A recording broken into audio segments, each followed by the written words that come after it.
You can fight your food environment. Welcome to Strong for Life podcast. I'm Coach Josh Wood, down here in a nice sunny day in Hobart, Tasmania. And if you're new here, the Strong for Life podcast is the podcast for busy parents and professionals who have very little free time and don't have 3 hours to sit and listen to people talk on podcasts. So we keep it short, we keep it simple, we keep it topical, and as always, please take a moment to like, rate, and review on whatever platform you're listening from. And if you have any questions or topics you'd like to see discussed, just send me a message. Instagram at Coach Josh Wood. You can come by the website, strongforlife.online, wherever. Shoot me a message, leave a comment, let me know what you'd like to talk about, and I'll make an effort to do an episode on it. All right, let's get into the meat of it. Announcements will be at the end now. So let's talk about food environment. This is a topic that I have been seeing come up a lot. So the food environment is essentially your surroundings and the availability and access to food you have. So there are a lot of places called food deserts, which are essentially well-populated areas in which there is almost no access to quality food. And there are a lot of people living in these situations where only something like fast food is available. And there's no grocery stores, or grocery stores carry minimal fresh goods. You know, this situation is difficult. And then put on top of that, having to work a lot, especially if you're, in a situation where you're not making a lot of money, you've got a family to support, you're working multiple jobs, you're really low on time. And so food kind of comes in at last place for priorities. I mean, you need it. You have to have food. You have to eat something. You have to feed your kids something. And a lot of times it comes down to convenience. In a lot of city situations, people might not have access to a full kitchen, especially young working professionals who might just live in studio apartments where they have a microwave or a hot plate. So they might not be able to cook a lot. You might not be able to cook a lot. A lot of people don't necessarily know how to cook well or aren't comfortable in the kitchen. So food becomes this thing that you pick up and you buy out. And the number one priority is convenience. Second to that is probably taste and how much you enjoy it. And that is a very that's an important thing to kind of keep in mind. There are a lot of situations where the food environment that you're in is not conducive to health. It's conducive to convenience and profit. Profit for the people who own the foodways. And there's a lot of research around this. And basically, I got involved in some conversations through social media where people are saying things like, basically, food environment and upbringing are probably the biggest factors in obesity. And the argument these individuals were having was that, or they were putting forward, was that, these things need to change. It takes systemic change. It takes community change to change your food environment. And putting any onus on the individual takes away from them pushing for community or systemic change.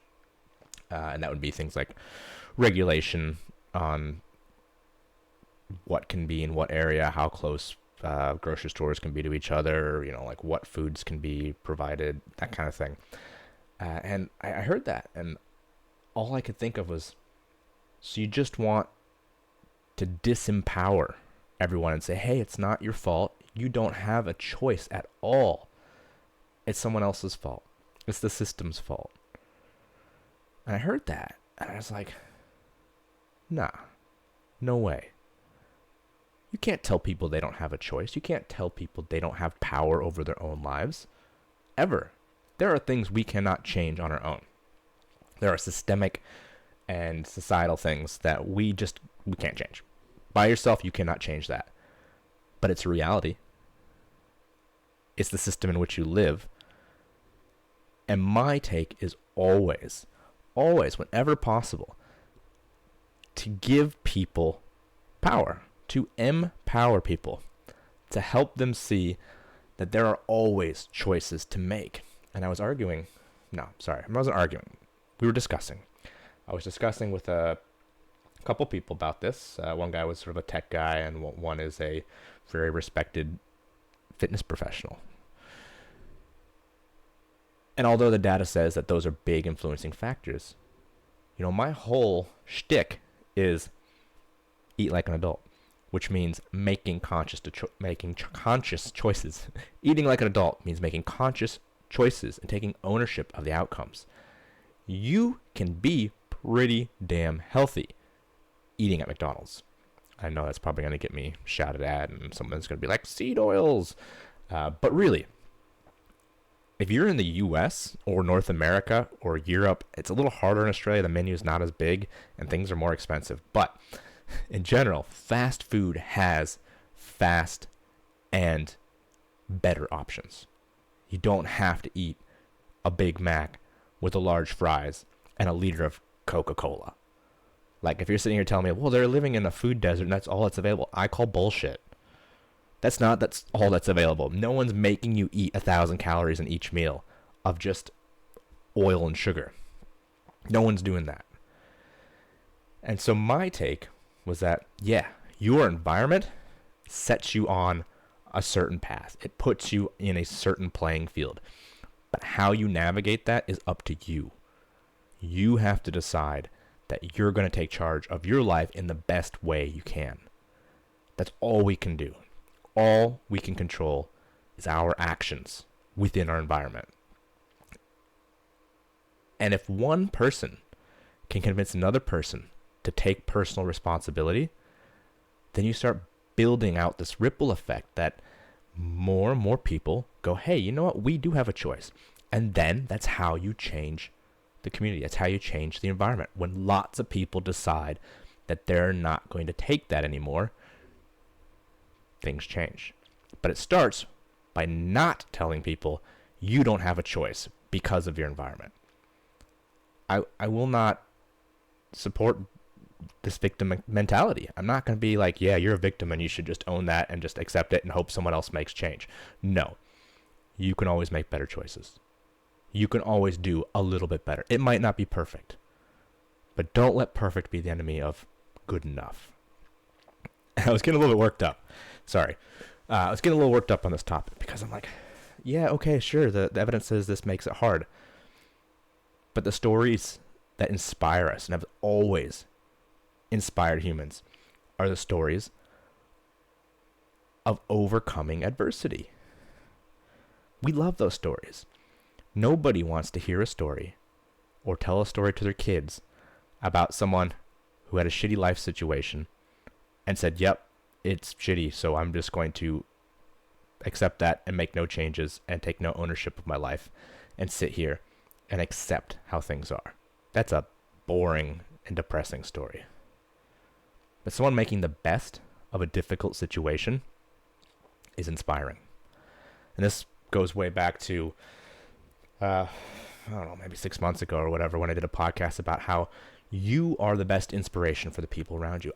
I'm assuming that I'm talking to parents and professionals right now. I'm a parent and a mildly professional.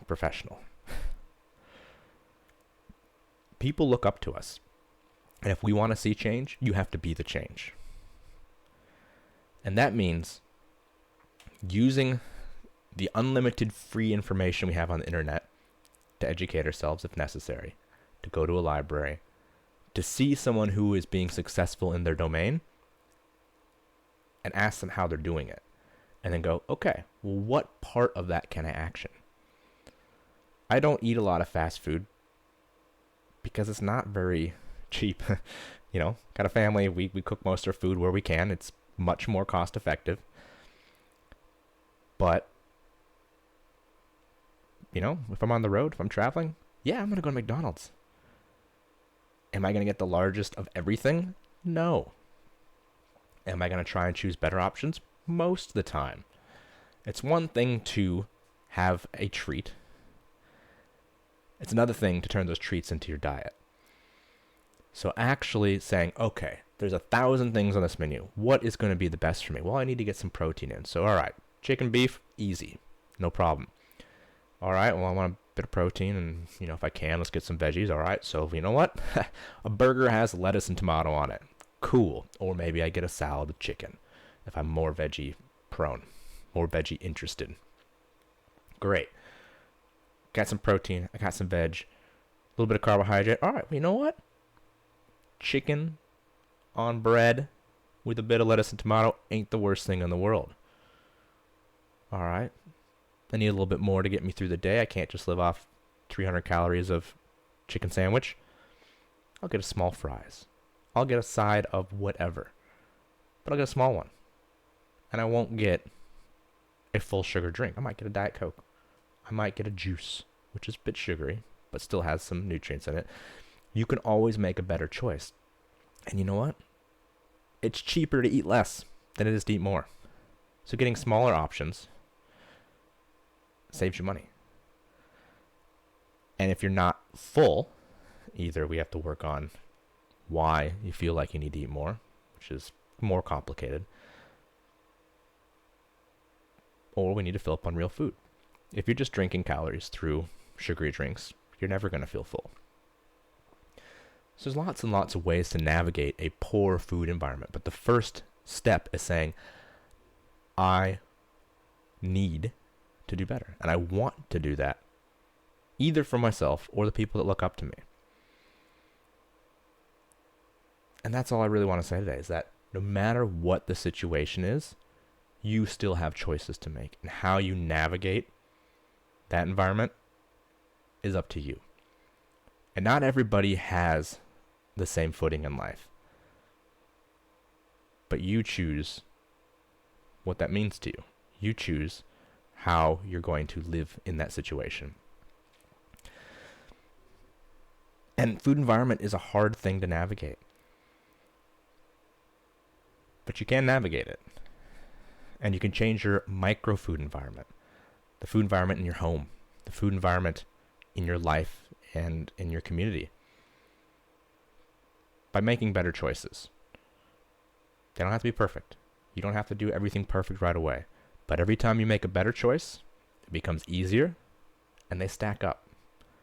And then it's easier to make the next good choice. And every time you make a new good choice, you're starting down a different path that helps you navigate whatever obstacles are in your life.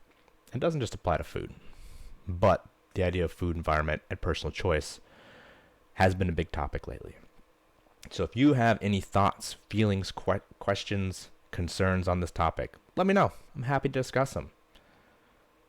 But never let someone take away your sovereignty, your autonomy, your ability to make your own choices. Don't let someone tell you you have to accept being a victim of circumstance. Because you don't. Because you always have a choice. And adults make conscious decisions whenever possible and take ownership of those outcomes. Now, announcements. Oh boy, is there anything big happening? Adding some new programs to the Strong for Life Vault, which is the online program and nutrition library found on the Strong for Life website, strongforlife.online. Go check it out if you haven't yet. I'll be adding in a strength program for runners this month. I just started on that today, so hopefully have that fleshed out in the next week or so. And I will be doing a 60-minute Eat Like an Adult talk for St. Luke's here in Hobart. So if you missed my TEDx talk on how to eat like an adult, I'm taking that 15-minute talk and expanding it into a 60-minute workshop where not only are we going over the fundamental aspects of eating like an adult, including the 6 primary habits, but also digging into a bit of nutrition education and how to navigate that world too. You know, what are macronutrients? What is and are calories? How do we read nutrition labels? Like, what does this information mean to us? Where do we get our nutrients from? And then how do we apply that? So if that's something you're interested in, that is a free event hosted by St. Luke's here in Hobart, Tasmania. If you want the link to book a spot, let me know. Otherwise, keep making good choices, and I'll see you next week.